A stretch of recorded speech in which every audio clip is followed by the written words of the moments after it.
My name is Joyce Munz Hach, and I'm telling my quilt story at the Lodi Public Library in Lodi, Wisconsin on Tuesday, April 3rd, 2018.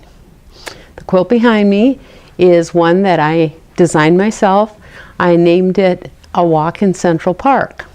It took a long time to make this quilt, not because it was that difficult to make, but because it took forever to find all the fabrics I wanted. I had determined that I wanted to make a New York beauty block. So I took a class, and I've always loved the look of the block because of the points and the curves. But I didn't want anything flowery because it would go on our bed, and my husband just is not into flowers.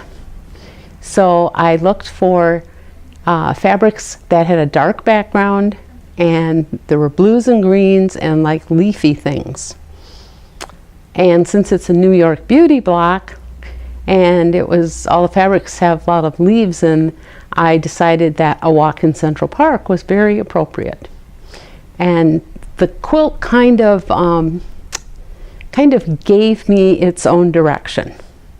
I started with a bunch of New York beauty blocks, pulled all the different fabrics and different combinations, and then I pieced some together in the center and kind of radiated out from there. But after a while, after making 44 New York beauty blocks, and of course they're paper pieced, and I was a little tired of making those, so I did some other blocks and I put them in this arrangement so everything kind of radiates toward the center. And then it had to be a little bigger, so I put some borders on, which to me kind of look like the streets around Central Park. And I used the rest of the scraps from the fabric to do kind of sort of freeform skyscraper kind of things around the borders. And a friend suggested that the leftover arcs from the New York beauty blocks could be made into bridges, so every corner has a bridge. And since I'm also not into hand sewing, I did not do my binding by hand, but I put a flanged binding on it with just a little tiny green flange so I could do it on the machine.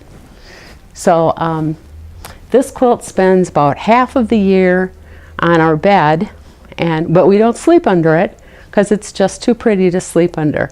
But I've made probably 200 quilts, and this is by far my favorite. Hence, we're not ever going to sleep under it.